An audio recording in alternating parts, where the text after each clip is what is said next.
से होते हैं। फिर अब हम दूसरी डाल में समझ रहे हैं कि चारों गतियों के जो दुख के कारण है वह दुख हमारे लिए कैसे होता है, व्यक्ति को कैसे होता है, उसके बारे में हम आज समझेंगे। तो आज तृतीय छंद, अगर आप लोगों की कोई भी जिज्ञासा हो हमारे लिए कमेंट के माध्यम से बताएं, जिससे हम आपको वहीं पर जिज्ञासा दे सकें, समाधान कर सकें उसका। चलिए आज हम देखेंगे जीव तत्व का विपरीत सिद्धांत। जीव अर्थात हम स्वयं खुद, जो जीव है वह विपरीत सिद्धांत, उल्टा कैसे मानता है किसी को, उसके बारे में आज अच्छी तरह से समझेंगे। चलिए तृतीय छंद देखते हैं।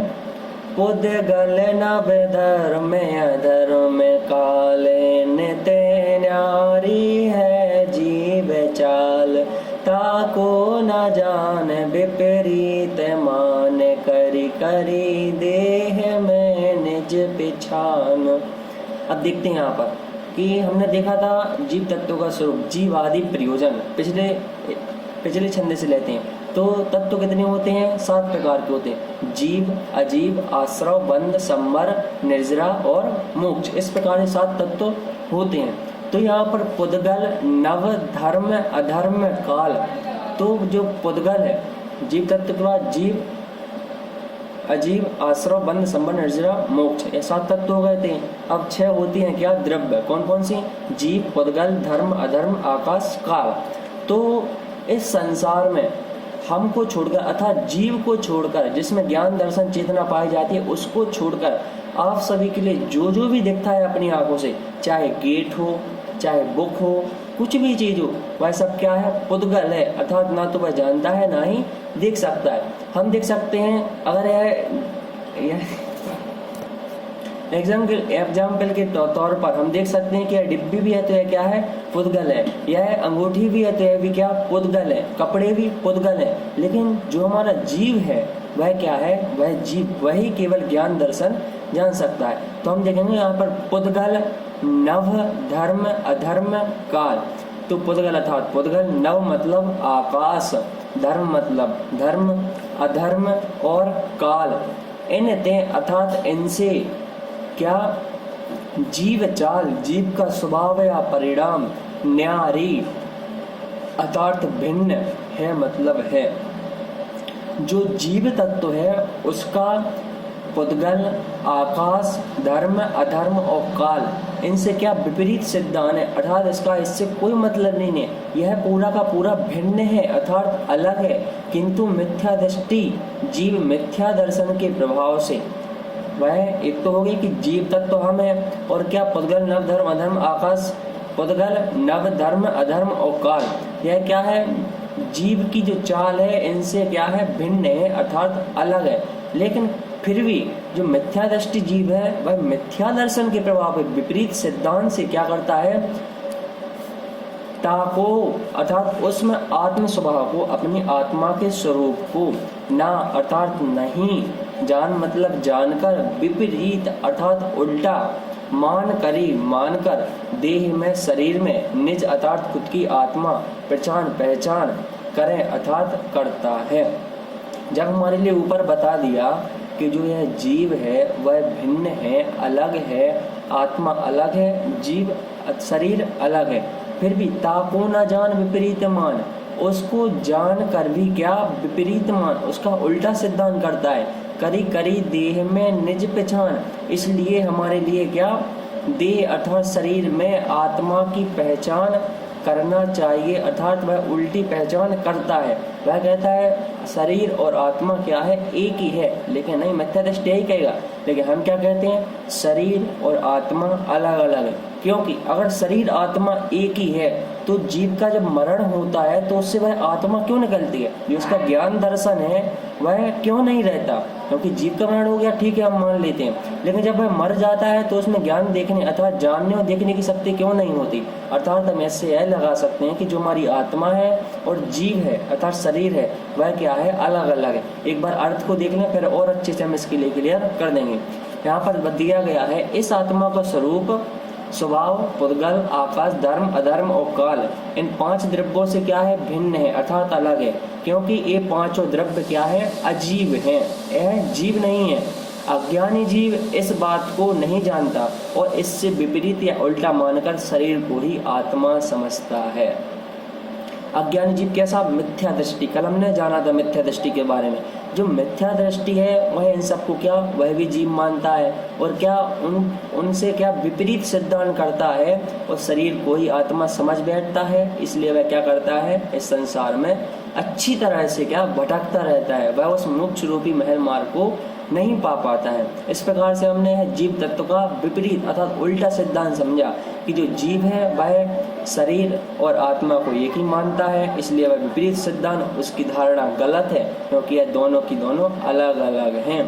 दूध और पानी अलग अलग हैं, जब उनको मिला देंगे तो क्या होती है, जब वह अच्छे से पेय बन जाता है। लेकिन बिना पानी के मिले भी दूध क्या, उसकी क्वालिटी कुछ अलग ही रहती है। लेकिन हमारे लिए दे दिया जाए कि आप कहें कि शरीर और आत्मा है, उसको अलग निकालें, हम 1 लीटर दूध में 1 लीटर पानी डाल सकते हैं। लेकिन आपसे कहें कि आप इसको क्या अलग अलग करके बताएं, पानी का पानी अलग करें और दूध भी अलग करें, तो वह असंभव है, नहीं हो सकता। उसी प्रकार यह शरीर है हमारा कि और आत्मा है, यह दोनों एक में एक हैं। हमारे इस छोटे से अणु में भी आत्मा के कुछ प्रदेश अंश हमेशा ही रहते हैं, क्योंकि अगर हमारे लिए कुछ भी हो कट जाए तो हमारे लिए कहीं पर भी दुख अवश्य होता है। इसलिए यह शरीर और आत्मा अलग अलग है। लेकिन जो मिथ्या दृष्टि है वह इसको क्या एक ही मानता है। चलिए अब हम आगे देखते हैं मिथ्या दृष्टि का शरीर आदि पर पदार्थों के प्रति विचार। जो मिथ्या दृष्टि जीव रहता है वह शरीर को क्या मानता है, क्या सोचता है, उसके बारे में बहुत ही अच्छा यह छंद है। इसके पहले हमने इष्टोपदेश में अनी भैया ने पढ़ाया है कि उसमें आया है कि बपुर ग्रहम धर्म धारा पुत्र मित्राणी शत्रवा सर्वथान्य स्वभावानी मूढ़ा सोनी प्रबद्धते। जिस प्रकार से वहां पर गया गया उसी प्रकार से भी इस छंद में अच्छी तरह से पंडित दौलत राम जी ने क्या बताया है। चलिए हम देखते हैं। मैं सुखी दुखी मैं रंक राव, मेरे धन ग्रह गोधन प्रभाव, मेरे सुत ते मैं सबल दीन, बेरूप सुभग मूरख प्रवीण। यहाँ पर क्या दे दिया कि मैं सुखी दुखी मैं रंक राव।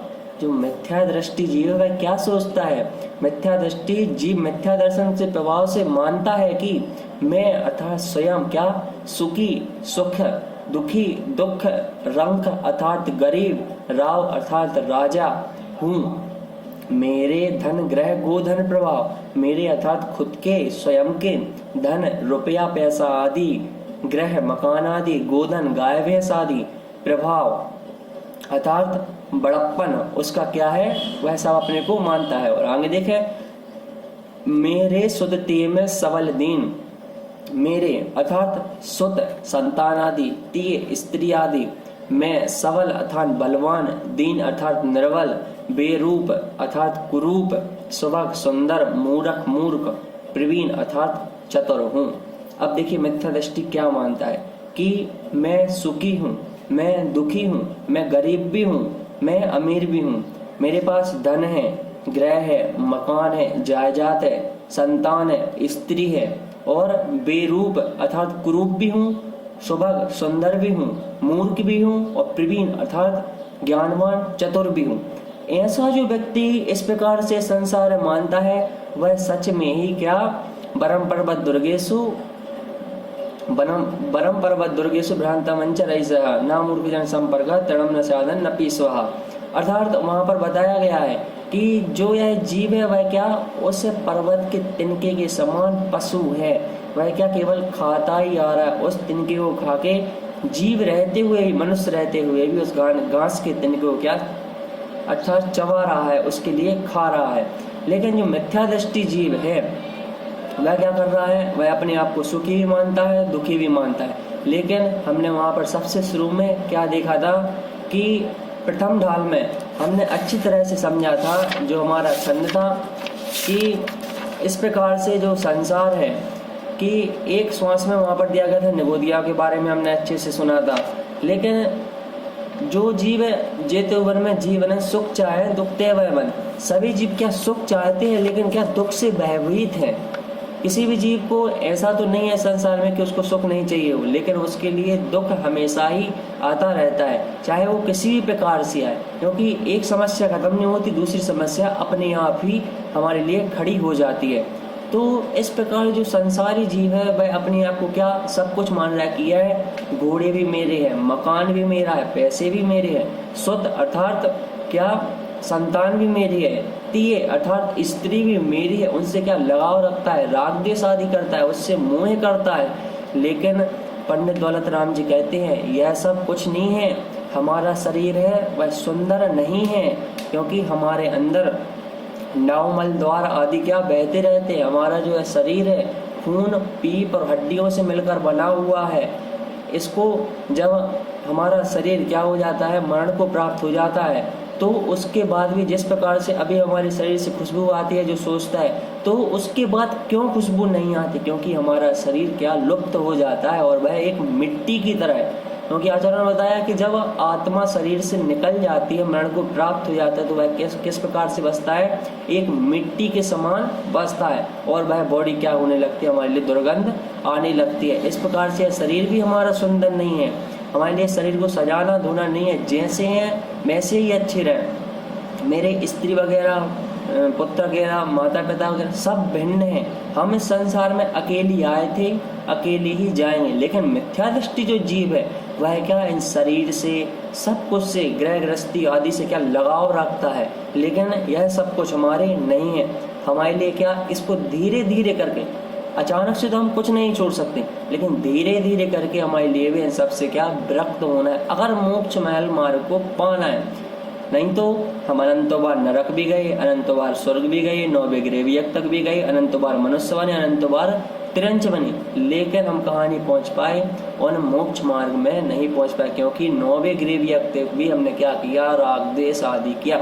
अगर सर्वासिद्धि देव के सर्वासिद्धि के देव होते तो वहाँ से नियम है कि एक भवातारी होते हैं, अर्थात वहाँ से 33 सागर की जो उनकी आयु है वो बिल्कुल भोगेंगे, अर्थात उसको अच्छे से धारण करेंगे और रहेंगे वहाँ पर, और नियम से ही अगले जन्म में पृथ्वी पर आएंगे और साधु बनकर क्या उस मोक्ष महल को प्राप्त हो जाएंगे। इसलिए जो मिथ्या दृष्टि जीव है उसको अपने शरीर से मोह राग द्वेष आदि नहीं करना चाहिए, क्योंकि सर्वप्रथम हमने कविता एक कहानी के माध्यम से समझा था कि वह मुनिराज थे, जब उनके लिए सर्प ने काट लिया उसके लकड़हारे को, तो उन्होंने कहा कि आप ऐसा करिए कि आप सर्प का बहाना हमारे घर के सामने बैठ जाइए, तो मैं आपके लिए बताता हूँ कि यह संसार कैसा है, आपकी स्त्री वगैरह आपको कितना चाहते हैं। तो वह ऐसा ही करता है। मुनिराज आते हैं, उनके सारे जो घर के रहते हैं वह सारे रोते हैं। जो मुनिराज आते हैं वह कहते हैं कि आप एक जल लाइए, गिलास में जल लाइए और राख लाइए। वह ऐसे ही आँख बंद करके उसमें राख डाल देते हैं और कहते हैं उनके परिवारजनों से, अगर जो इस जल के लिए पी लेगा वह मरण को प्राप्त हो जाएगा, और आपके जो पति है, आपके पिता है, आपका बेटा है, आपका भाई है, वह क्या हो जाएगा, वह जिंदा हो जाएगा। तो सर्वप्रथम वह मुनिराज बोलते हैं उनके क्या पिताजी से, वह बोलते हैं नहीं नहीं मैं इसके लिए नहीं पी सकता हूँ, क्योंकि मेरा बेटा तो क्या मरण को प्राप्त हो चुका है। फिर उनकी पत्नी से बोलते हैं, वह कहती है नहीं महाराज मैं भी नहीं पी सकती हूँ, कि अभी मेरे बच्चे हैं। उनके बच्चों से कहते हैं आप पी लो, तो उनके बच्चे भी कहते हैं नहीं महाराज अभी तो हमारी छोटी सी जिंदगी हुई है, अभी तुम्हारे लिए बहुत बड़ा बनना। उनके भाई से बोलते हैं तो उनका भाई भी कह देता है कि नहीं महाराज मुझे भी अपना जीवन यापन करना है।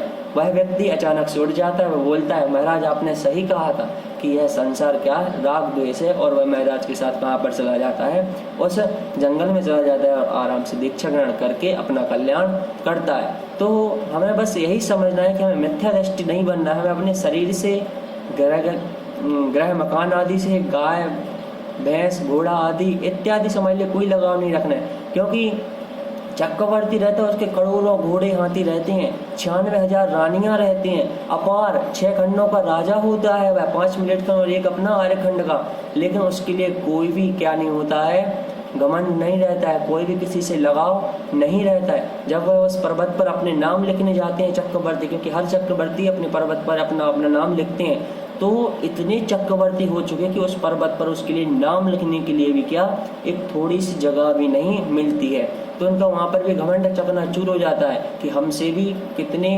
अनंत चक्रवर्ती हो चुके हैं, तो उनके लिए घमंड नहीं होता। तो हमारे पास कितना है, हमारे पास क्या 10 बैल हैं, 10 घोड़े हैं, 5 मकान होंगे, 100 गाड़ियाँ होंगी, लेकिन वह हमारे साथ कुछ नहीं जाने वाला है, क्योंकि हमें संसार में नग्न आए थे और नियम से नग्न ही जाना है। इस प्रकार से हमने देखा मिथ्या दृष्टि का जो शरीर है वह पर पदार्थों से उसके लिए क्या मोह नहीं करना चाहिए, अर्थात राग द्वेष आदि नहीं करना चाहिए। मैं आशा करता हूँ आप सभी के लिए अच्छी तरह से समझ में आ गया होगा। अगर नहीं आया है तो आप कमेंट करें, जिज्ञासा करें, उससे हम आपके लिए अच्छी तरह से बता देंगे। आप सभी के लिए धन्यवाद। जय जिनेंद्र। मैं आशा करता हूँ आप सभी लोग इस लॉकडाउन के अंतर्गत अच्छे से रहें, स्वस्थ रहें, खुश रहें। जय जिनेंद्र।